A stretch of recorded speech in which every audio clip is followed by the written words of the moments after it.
Hey guys, in this video we're going to go over how to delete your savings plan on the Capitec app. It's very easy and simple. First you need to launch the Capitec app, okay? Then log in with your remote PIN or biometrics.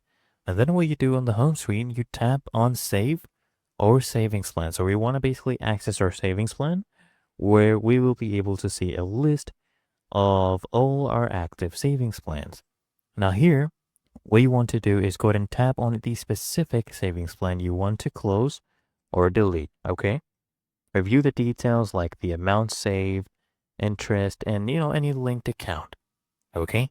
Then you just go ahead and look for close or delete plan, okay? Close plan, delete plan, or remove, depending on your version. Go ahead and look for that and tap on that.